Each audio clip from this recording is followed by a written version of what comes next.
Celui qui est fidèle dans le moindre chose, l'est aussi dans le grand. Et celui qui est injuste dans le moindre chose, l'est aussi dans le grand. Luc 16, 10. Madame Umba de l'Italie est restée fidèle dans le moindre chose en aidant la folle Charlotte, une détranquée mentale vivant à Boma, précisément au centre-ville. Pour ce faire, elle a recouru à l'émission Fara Fara qui s'est mobilisée pour localiser la concernée juste après avoir été saisie. Avec l'aide des connaissances sur terrain, Charlotte est retrouvée aux alentours du centre pastoral Jean-Paul II. Malheureusement, elle n'est pas en super en forme. La carie dentaire lui dérange au point de lui faire gonfler la joue. Célestine Toula la prend dans ses bras et l'embrasse, pendant que beaucoup la trouvent répugnante et prend la peine de lui demander ce qui ne va pas. Charlotte! Oui, oui. Charlotte, tu l'as moulé quand on va. Ça fait. Charlotte, tu m'as bien dit, Hein? Bima bia kundikunani. A quoi bébé? Kubedi kuputu. A kuputu wako dina.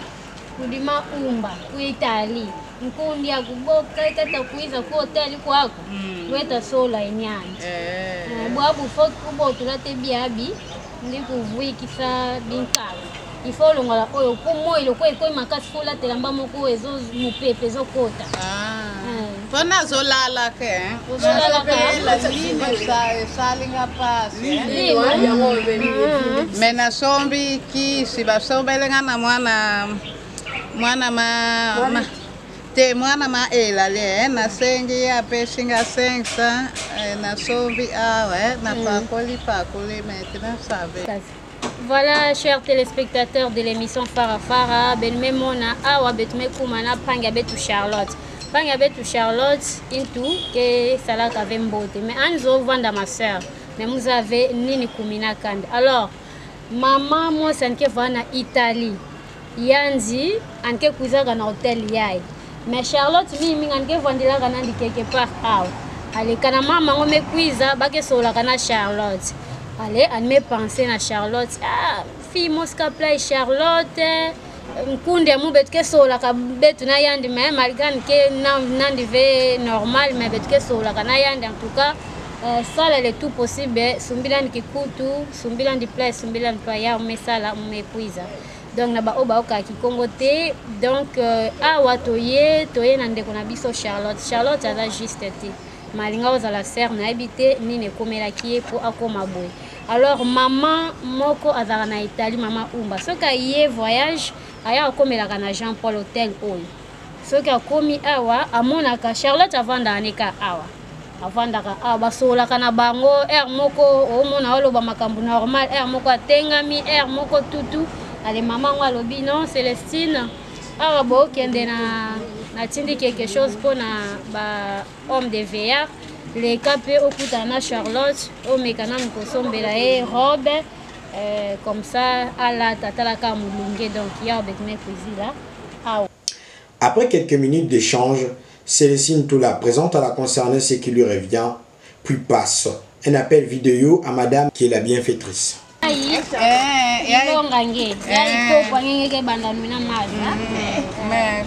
Yai banjalo wange. Yai dilonga nge banda kudilaka.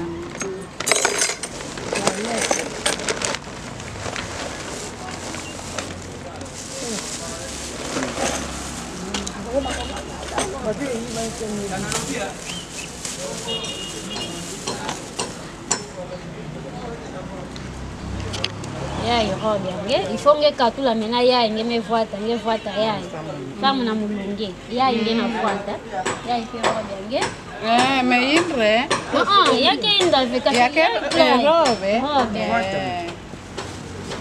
yai kitamba nge kama ngine kwa yai yaka kana kuleka muzave wapi ngeke lekaka donc yai ngeke bangeke tanda na kuleka muzave wapi bien kufinika ou bien wapi ngeke lekaka ngena comprendre Beti inzane oso betegele beapanda na procure n'importe quoi basoda que ça ba déjà na ba ma indujise como que mwana magistra yande tata mu ba ka vwanda ba ka la ya nani ngome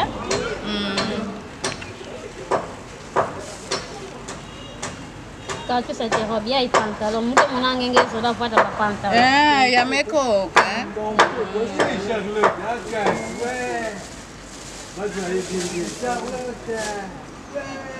oyo sava ya iki kupu nge banda fatela pantalon ya sous-vêtement ya inge na kwe voita ya bubu ya sous-vêtement ya propre kasi muke yobila tete ale yobila comme ça munu donc il faut nge ale ya yi savo ke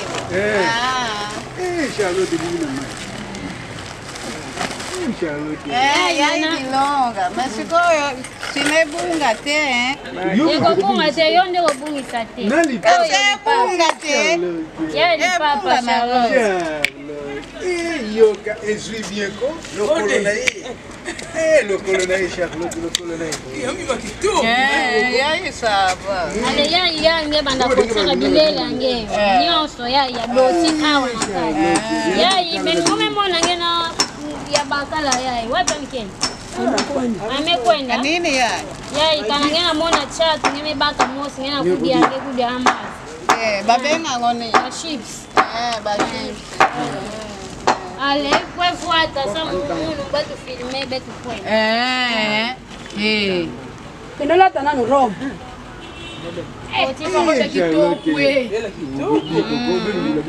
Melunga pongi ngeyo bila muno mbo muyambula kamuna bela andi yambula mebela temesafe metemesafa area moninge Soki moninga zui sepela moninga zui sepela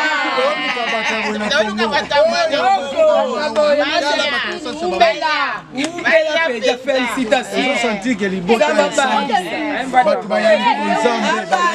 mama ya robe modèle kitoko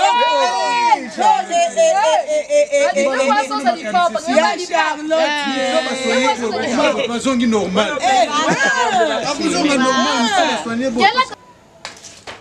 À la grande satisfaction de tous, Charlotte parle normalement au téléphone, comme si elle n'avait rien.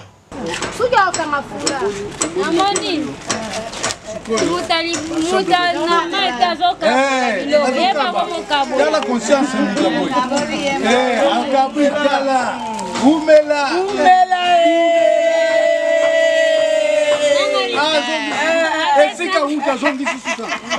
Allô? Allô? Allô, maman? Allô? Yeyo. D'accord. Charlotte. Oui, maman. Ngaye. Muna nge. Muna ngeyo.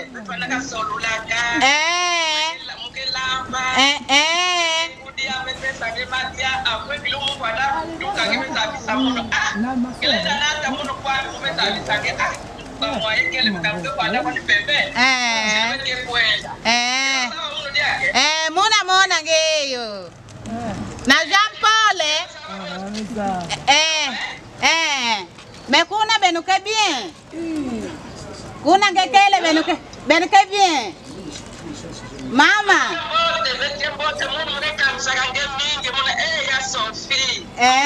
Benuke bien na bana bake bien.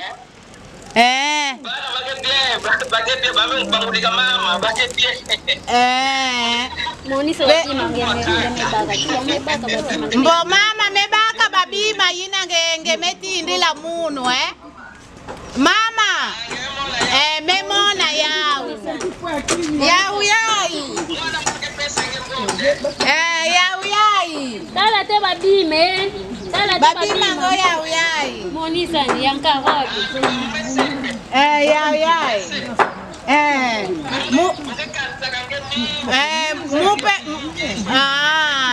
mupe erge mesa rapele munu ça va nsabi bati langeyo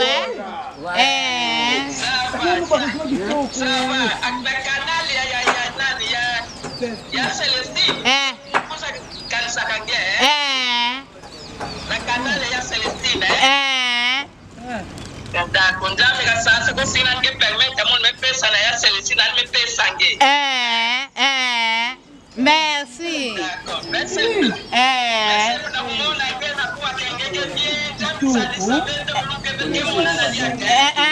Betuke monana.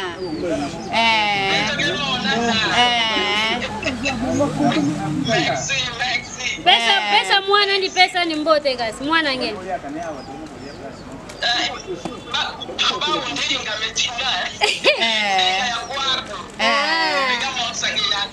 Touba bonjour non. Touba bonjour. Même en français. Tu sais parler français non? Fio te mo que se débrouiller. Bonjour. Oui? Même en Inde. Nani? Bakala nani? Bakala ngeyo. Ya ndia mwana.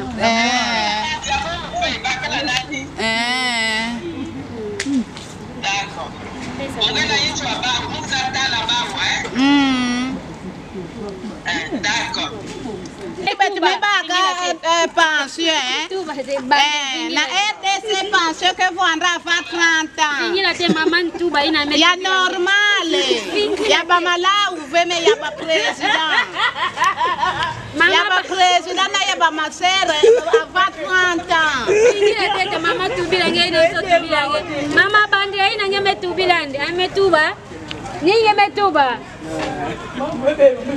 Hello mama. Ametuba.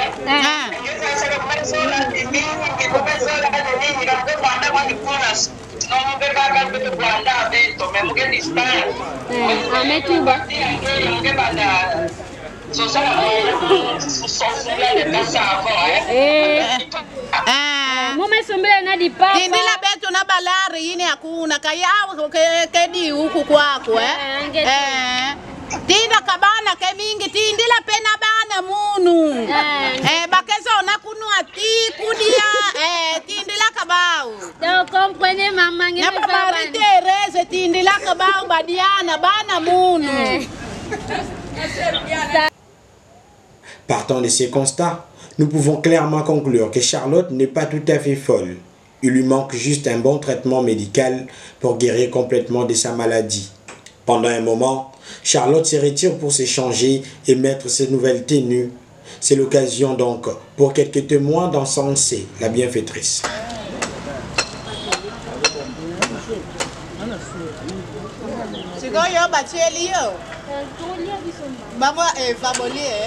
Ma sœur Eva Bolie. Kasi Bolie kana yelisanga abota yote awanga na yo wa. Awanga na yo kangisa yete. Yo wanga na Eva kangisa ki yote. Muta pesa kayo ba di miliara boko liyo ayoke liyo pasi atongesela yo bandako mutu malamo wana. Mutu malamo wana kabela kaza kiko kabela yo badi ini akosombela yo peke soko kunde. Oyebi ke kasi ezala ka cher serke. $10,000. Siko soka asombela ki yo deja te. Abungo. Asomba deja ye asombela yo asangi na yo na bande ko na yo basombela ka bo. Pesa ya mulanga maya. Oya nini? Maya malili Banga fulana. Yo mtolona kari dante. Akolia soka lieta osanje ni mbongo pe na otike po somba kisa. Charlotte tika. Asante kona ya mutu wane. Ba una ba maritere. Ba famille. Comment yo kabia ya wale. Famille exacte. Baba tu ya Sangana. Ya Mbatambenge. Betu be batu ya Mbatambenge betu. Banomba mi. Batu Mbatambenge. Abibisha pia. Charlotte beta face. Bon appétit. Ko pesa mai o kupo na yo Kopo no bachelo mama malili malili mingi te po loko za na carré dentaire. Abene batia di boala ni. Eto. Batachangana. Mais ça m'a dit que tu oublies qui Congo ngepé. Mutuba nilangi. Que tu sais que yombe que Nila mutubi kwa bonge ula mutubi dingi Kongo. Mimi bwendi tobi. Bon appétit. Bien. Pantalon ine koti za kumukati pantalon wanaocha na kati hawa. Madeblo. Oh, disa yao. Yoka fier.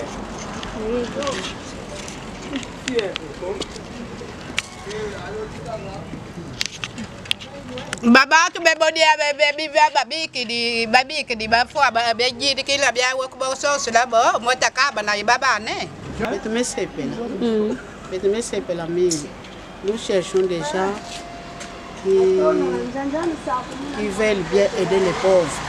Parce que les pauvres sont nombreux, mais très peu qui sont attentifs à ces gens-là.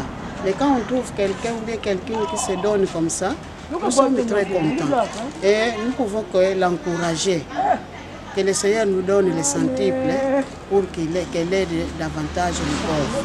Ngana kiese mingi na kutala ke muntu ke tamba na putu kuna ba me soutenir ki la o kena niva boma awa ba ke mingi fe te metana kumona vraiment nzambi pambola mama ni vutani ya mingi bana ni na ba na ni baka ba vra na na kimia vraiment nzambi pesa na mezanga na ya misana ki la o ke ana boma awa mingi betke mona ba kage awa ba président mingi awa donc disons nous avons une façon de la tubila mais moi ba ko kusadi la ya o mais montrer tellement pour me raisonner diambo ya anzambi pambola une personne qui est battu la peine vie ya indana ya misa te c'est ma casse vraiment mon dans le bon quoi que je dois faire un shift na lia dans la pesinga boy on doit tourner mine scène maman ozo filmer nga o nzamba batela mama oyo o etini bilama nzamba batela o be ko tika pe bilama nzamba batela ba koka kaka ko pesa ka mikona na mikoko mama nzamba batela Bagisa ba shift kala shift Mtalibo mapezi yeba kabeli yepa pesio yeba kabeli akabeli pe biso 10 personnes a pesi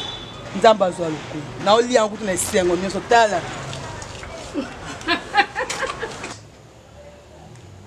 Pour la petite histoire, Charlotte n'est pas née folle. Elle l'est devenue au fil du temps. Il lui arrive de converser normalement, sans anomalie, mais il lui arrive également de perdre complètement la boule et de ne rien penser de ce qui sort de sa bouche. Un bon suivi médical l'aiderait peut-être à retrouver son état normal.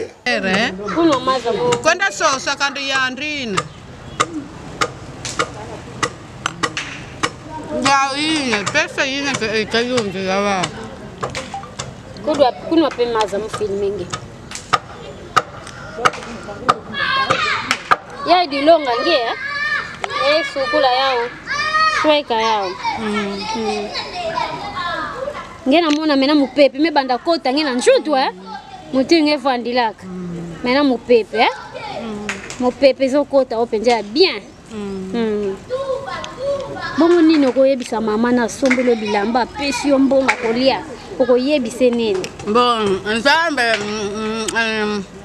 Nzamba batela ye azala na ye ne abakisela ye oyo azangi ye penzambe atindela ye batu niyo so ya kosenga kanisaka ezala bandrako bakotongisela ye oya bakaro bisika kuna zali ya minene ata mwana akomisa mwana ki president na ki masere akobanda kolati sakaye Nyosa kosenga kayesi tu damage e kozala di premio 30 akobanda kolesa kabango kolatisa yokoya sepela ka guna bango wana pe kaya mwana na bango boya yete ngote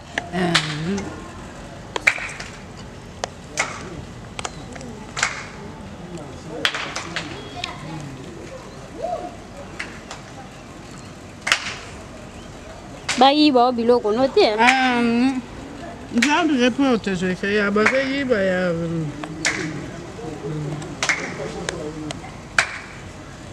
Ndekele kaka na nganda Nzambe te batela kati nganda nzambe saya kankanda mfumu ya kele ande tunga veinso nganda na nganda tisala ke ngekele kange na nganda timo muke sumba parcel muke tungu safi mwa inzo bandi makaka na 10 milliards yako ukateve après crispé comprenez chers téléspectateurs crispé ke bandi la mume kabaka 10 milliards ya kuboedi landa ke bandi la mume donc njambi ke batila kangeta na ngemeleka na pipa. Oui, c'est curieux, je venais de voir comment on l'appelle encore, cette prétendue folle là. Donc j'apprends qu'elle a obtenu de petits dons, d'une bienfaitrice de l'Italie. Alors la déléguée lui a apporté des habits à manger. Elle est vêtue en robe, puis en foulard. Et puis d'un coup, elle s'est ressaisie. C'est comme si la morale ou même le moral venait de se retrouver ou soit de reprendre place. Alors ce qui est curieux, c'est qu'on peut constater qu'il y a certains comportements ou soit certains états qui n'arrivent que par le fait de manquer. Quand quelqu'un manque, il peut même devenir vulnérable. Il est même vulnérable, même on peut le dire. Sa psychologie peut jouer et puis il peut même devenir fou ou folle sans toutefois l'être au juste. Ce que nous pouvons dire, nous devons encourager les petites initiatives des bienfaiteurs qui essayent ça et là d'aider les personnes vulnérables, car en les aidant, ils permettent à ce que ces personnes vulnérables se ressaisissent un peu et reviennent à la raison. C'est ce que nous venons de constater pour cette dame. D'entrée des jeux, elle venait même de bénir, de remercier cette bienfaitrice qui lui a envoyé un peu de vêtements, un peu de vivres. Nos encouragements à tous ceux du moins, aux hommes de bonne volonté, qui tout le temps pensent aux personnes vulnérables. Bon, l'émission Fara Fara qui fait le pont entre les pauvres et les riches, elle est bienvenue. Elle est bienvenue parce que il faut des interlocuteurs, il faut des médiateurs qui puissent jouer le rôle afin d'atteindre certaines couches. Il y a certaines couches, il y a certaines personnes qui souffrent, mais qui manquent tout simplement des médiateurs, des gens qui peuvent jouer les ponts afin qu'ils rencontrent, qu'ils trouvent des bienfaiteurs. À cette émission, nous souhaitons bonne chance et nous présentons les encouragements aux bienfaiteurs. Nous ne manquerons pas de demander de continuer à supporter, à appuyer cette émission et cette radio ou télévision, je ne sais pas comment on appelle ça, pour qu'ils aient le voisin moyen pour pouvoir rendre service à la communauté, rendre service à l'Église, pourquoi pas à la province et à notre pays. Ngenge meza babima kwa bakelutisa kupesa nge keti bandoto ngevalo tangeke meka vanda mruta na munu bakeka bila ke bebima betu vanda lomba banda tama bima nangeyo na munu kudeda ma place mosi na ba famille nge muvanda lombi la yao mambo butikezo laka na inza yayi c'est ça l'apostolat yaye kwa niveke avangi sadisa mutifani kwa na mutia malonga to nini baitu ba bien tina teza na tina mtu ni usuke kwa na mfumu na kati ya inza yayi tala mama yamekatuka na tu susia betu ke kwa ndaka sima mama yayi ali bailo ya patira ba mambo yayi ngemona barezo make futuka malema albetina kumuoneka wewe betu ba député betu banani ba propaganda yao yayi tangi no kusala play ba tupeke no kumuona ke yande ke na nzola na kati ya batu nzambi kuchina mama yayi yina mekatuka na place yangu yafutuka ya mingi na point ina ndisadila kanzambi buela ndi sheni yangu yazibuka ya nene betu banokotaka kuna nzamba ntukasa kumuna mama ina andi kuiza lia kabetu kutana na yandi betu bibira ni maboko na meso nzamba matondo mingi. Bon, d'abord un mot de remerciement et de gratitude à l'égard de la personne qui était sensible envers Charlotte, misérable, nécessiteuse. Au-delà de cette gratitude et de ces remerciements, nous lui demandons de continuer à faire ses œuvres caritatives. En fait, c'est la charité. Ses œuvres caritatives et de trouver encore des gens qui peuvent être sensibles à Charlotte par sa sensibilisation. Parce qu'un doigt ne peut pas laver tous les visages, dit-on dans notre langue, notre dialecte Kiyombe. Qu'il continue ses œuvres de bienfaisance, car le Seigneur aime celui qui donne avec joie. Et ce que nous faisons de bien n'est jamais perdu. Nous espérons qu'à la longue, que le Seigneur aidera la bienfaitrice de Charlotte à avoir beaucoup plus de moyens, beaucoup plus d'occasions pour continuer à subvenir aux besoins de cette nécessiteuse. Et nous voulons bien le conduire dans nos prières pour que ce qu'elle fait à l'égard de Charlotte ne soit jamais perdu, mais que le Seigneur lui ouvre encore assez de voies, assez de moyens pour continuer ses œuvres de bienfaisance. Rassurez-lui de nos prières. Pour l'émission Farafara, oui, nous vous remercions Célestine pour cette sensibilité parce que vous n'êtes pas seulement présent là où on vous invite pour faire de l'argent, mais vous branchez les gens à des informations qui leur sont nécessaires. On vous voit à travers les villages, faire le constat de la vie des gens. On vous voit maintenant à côté de Charlotte, faire un petit reportage en son nom. Bon, ce n'est pas payant, mais vous êtes là, vous faites de votre mieux comme personnel des médias. Et nous avons besoin de tout ça. Parce que quand nous attelons aussi l'argent, on ne sera jamais informé. Et pour vous aussi, que le Seigneur vous aide à être beaucoup plus sensible aux informations dont les gens ont besoin. Voilà. Votre nom, vous êtes qui? Bon, c'est l'abbé Faustin Polo Conde. Bon, les amis et les intimes m'appellent Polish. Je suis secrétaire au centre pastoral diocésain et en même temps, vicaire à la paroisse de Christ Roi de Boma-Kalam. Prêtre du diocèse? Du Boma, je suis du Boma, nous sommes à Boma. Merci. Bon, merci à vous autant. Charlotte, bon appétit.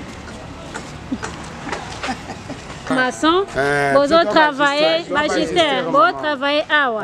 Bomoni événement qui bomona keka bongo bilambe ça est-ce que bomoni ba changer tout ni non tout ma première fois que tu na moni biloko boy banda naza awa na mboko na mona makamba boy te tout ma première fois que tu na zu image na bino même nga naza na image non nyoso ba ye donc nyoso bo sali o nzamba pambola bino nzamba baksa bino ebele en tout cas e fona bino kende liboso. Merci beaucoup.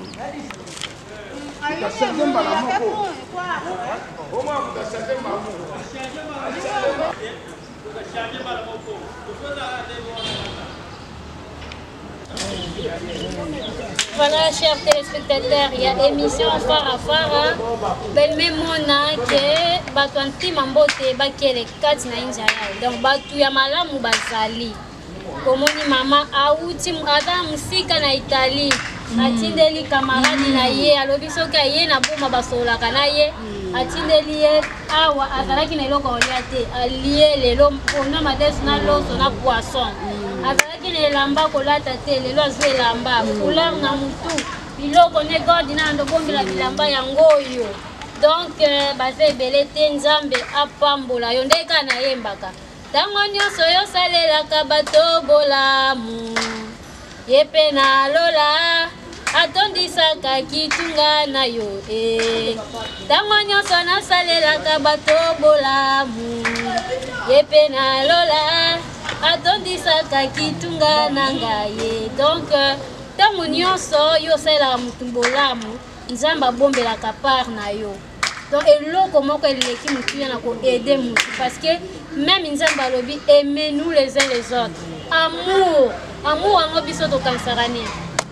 yango donc bomoni vraiment ke mikolo na boma molunge lelo akomi na epepele ezokoma azolia azalaki na eloko alia te lelo alie nzambe apambola yo mama umba na Italie bana na yo batekolo na yo donc génération en génération j'espère likame ekokomela bango te mais yo mutu oza na bozwi pense mpe na bato aboye Adam mutaliboma oyebi te pourquoi tantôt mayelele kaka tantôt mayelele kaka tantôt kaka système kaka o ya mémoire fatigué akomoloba makambo ya l'inverse ni bobenge ba moko liboma to jijaka te ono asimbaki kisi akotaki boye non éviter, point d'interrogation. En tout cas, merci Nabino Nyon sur Balande d'émission Fara Fara.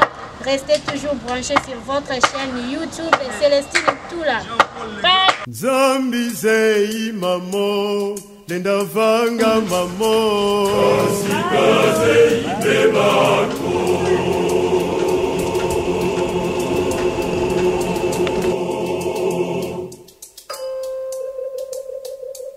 Zambi zei mamo, nenda vanga mamo. Kasikaze ibebako. Zei muvulusa, nyakisa mevedisa. Kasikaze ibebako. Yandililia, yandililia kamindi mamwetete ilezima ilutidi bamosono. Mumela biki, zambize imamo. Kasikaze ibebako.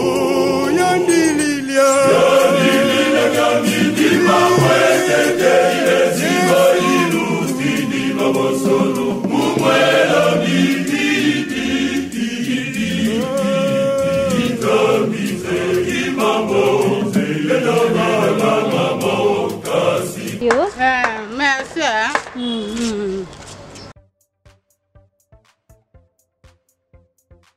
Sen TV Farafara est une chaîne YouTube œuvrant pour la promotion de médias de proximité. Sa mission est de former, informer et divertir ses téléspectateurs. Nombreux lui font confiance en l'associant à leur cérémonie. Faites la même chose, vous ne serez pas déçus. Nos services, couverture médiatique, retransmission en direct sur YouTube, annonces, événements, publicité, mariage, deuil, anniversaire, documentaires, émissions, découvertes, concerts, promotion de vos clips et théâtres ainsi que le jeune talent. Surtout, commentez, partagez, likez la vidéo si elle vous a plu. Car le travail de qualité, c'est nous.